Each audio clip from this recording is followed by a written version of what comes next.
Hey everyone, Eric Bible with the Bible team at Neo Home Loans, here today to talk to you about an economic update.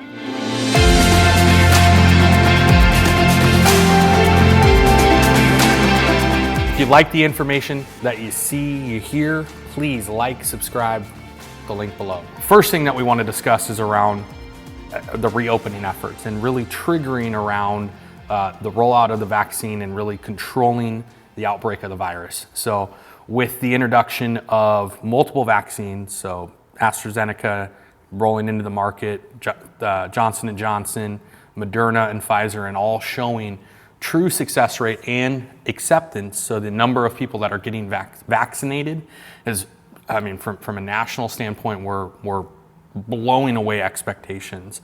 And with that, that's allowing the confidence of businesses, governments, and what have you to reopen the in-person economy that we are used to.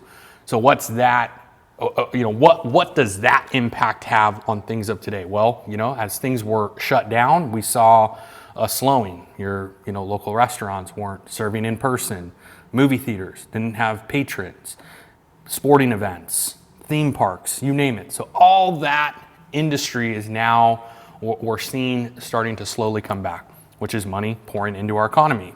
Another component is around unemployment. So during the pandemic, there was a number of stimulus bills passed on behalf of previous administration, current administration, Congress, Senate, you name it, that infused capital or money into Americans' hands through forms of stimulus payments. Also, they improved and impacted the unemployment benefit, so added benefit to the folks that were impacted on behalf of the shutdown. They awarded additional funds. Amazing. Unlike anything that we have seen in the past, it helped people maintain putting food on their table, keeping things moving forward. So it was, in the moment, truly necessary. Well, now that things are reopening, those things, the added unemployment benefits are still there. And what we're seeing have impact is that people were receiving more money on the federal stimulus than they were at their previous jobs. So you're now, with things reopening, going back to the restaurant that you liked or going to the movie theater that you wanted to see that movie that you really loved, well, they're short-staffed. There's nobody there to help you. Lines are extremely long. You're having to wait a tremendous amount of time for food. Well, why? Simple in the fact that people are getting more money not working than they are working. So that we're seeing having some impact in, again, the reopening efforts. There's been talk at the federal level of kind of allowing those components, those added stimulus funds to expire. And again, this is not to get political. No politics at all in this conversation, but really understanding what's happening and what impact that is having on all of us as a whole. So another component that we want to look at are supply chains and cost of goods. So something that we're all hearing about, well, the supply chains have been impacted. Well, what does that mean? So anything that, from this computer to the camera that's recording this, there is a number of parts pulled from multiple places throughout the country and throughout the world. They all have to come to one universal location to be built. Well, you look at other parts of the world, like India right now, who is essentially going through what we felt a year ago, completely just overtaken by the coronavirus. Same in other parts of Asia. A lot of our production for those components come out of those pockets of the world. Well, if they're dealing with the pandemic and effectively shut down, where are those things coming from? They're not. There is, so with that, we're seeing a disruption in the construction of goods and ultimately the distribution of goods, which is ultimately jacking the cost of those raw materials way up. A good example here is the cost of lumber. So from August of 2020 through April of 2021, lumber rose over 375%. Think about that for a second. The cost of wood. What is wood used for? Essentially everything that we look at here in the United States. 375% increase. insane. So that is having a spillover effect of why we're starting to see the cost of items rise rapidly, cost to build houses.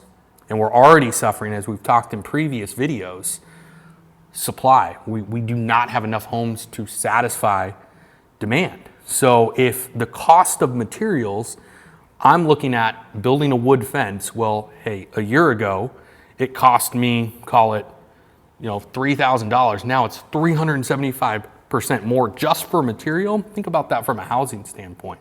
And it's not just lumber that we're seeing that on. We're seeing it in copper. We're seeing it in microchips. There's a severe shortage of microchips. We're seeing it in food products. I was reading an article this morning around chicken wings. Chicken wings have, from January of 2021 to May of 2021, the cost of chicken wings at wholesale level have more than tripled. So those, all you can eat wing night might be sidelined for a little bit. So there's, we're experiencing some extreme volatility within the supply markets, within the distribution channels. I mean, again, we look back to the Suez Canal, one of, controls 10% of global trade. There was a ship stuck in the middle, obviously nothing to do with the pandemic, but that shut down that section of the country, which we don't feel that immediately. It doesn't happen overnight. It takes those ships anywhere from, 3 weeks to a month and a half to get to its final destination here in the United States. So, what was passing through in March, we should have already received now. So now we're seeing, coupled with the cost of goods rising, well, supply is way down because it's just not available. So what happens from here? What does that mean for all that's going on? Why am I talking about this? Well, the biggest concern that all this plays into effect, from the economic reopening, all the stimulus money that was printed, to the cost of goods, inflation. What is inflation? The devaluing of currency, so the value of currency lowering, so our value of our dollar driving down while the cost of goods rise. So here, with all of this going on, the main concern that we're experiencing is around inflation. Why inflation? Inflation in some instances is good. We want normal inflation just because it has to accommodate the value of things have to rise and in balance with the cost of your currency. But when inflation is hyper, when it happens immediate or overnight, that is a very, very scary thing. And really why I bring this up is that can have impact in what interest rates will do. Ultimately, inflation, the way to combat inflation is to raise rates, raise the cost of money for people to borrow, banks to borrow, you and me to borrow funds. That gets combated by the Federal Reserve, ultimately adjusting the federal funds rate, which in turn will have impact to help curb or slow inflation. So really what we're looking at is, again, I don't want this to be all doom and gloom. I want to give you the raw information around what is happening, what we expect to happen on a go-forward basis. So ultimately, that said, we're still in a phenomenal place. Again, it is an ideal time to purchase or sell real estate. It's a great time to be in the United States. There is so much good happening everywhere we look at it. But what we're seeing and just being ultra sensitive and aware of what's happening and why the things are happening that they are is around the fact that we were shut down for almost 13 months and now things are opening back up, and it's there's a lot of kind of anxiety around what that looks like on the end phase. But all in all, the outlook still remains very, very, very good. And again, I just wanted to give some insight around what we're experiencing in the current context. And again, we would love to get into this with greater detail with you. Please reach out to myself and my team today. Thank you.